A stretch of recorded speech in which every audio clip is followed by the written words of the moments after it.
एक समतल दर्पण की वक्रता त्रिज्या अनंत होती है।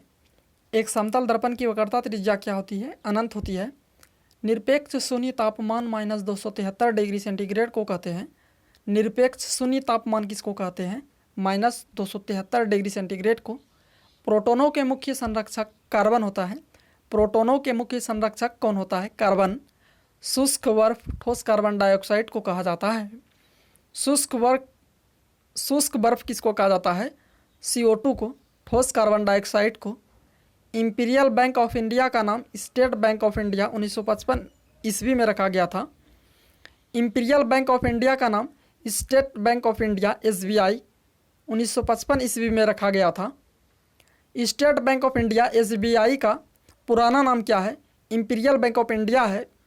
और इंपीरियल बैंक ऑफ इंडिया का नाम स्टेट बैंक ऑफ इंडिया का रखा गया 1955 ईस्वी में। A320 एयर बसों को भारत ने फ्रांस से खरीदा था।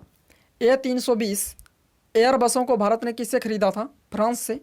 मुख्य आम्योत्तर रेखा का देशांतर 0 डिग्री होता है। राजस्थान नहर को सतलज नदी से पानी मिलता है। राजस्थान नहर को किस नदी से पानी मिलता है? सतलज नदी से। राजस्थान नहर को जो है सतलज नदी से पानी मिलता है। ओ रुधिर वर्ग सार्वजनिक दाता के नाम से जाना जाता है। ओ रुधिर वर्ग जो है उसको सार्वत्रिक दाता कहा जाता है। यूनिवर्सल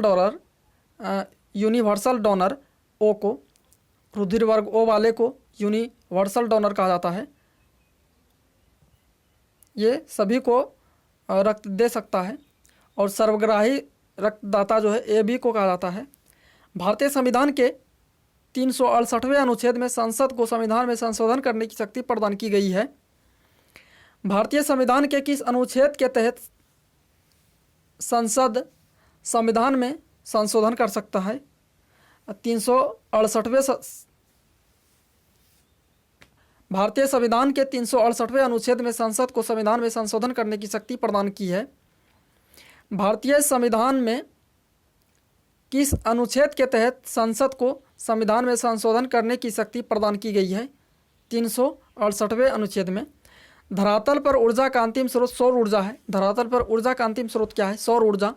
एक अवतल दर्पण की नाभिक दर्पण से वस्तु और बिंब दोनों की दूरी पूरी निर्भर करती है।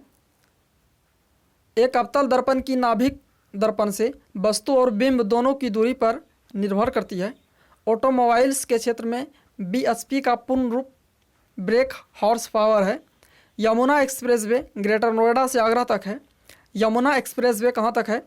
ग्रेटर नोएडा से आगरा तक है।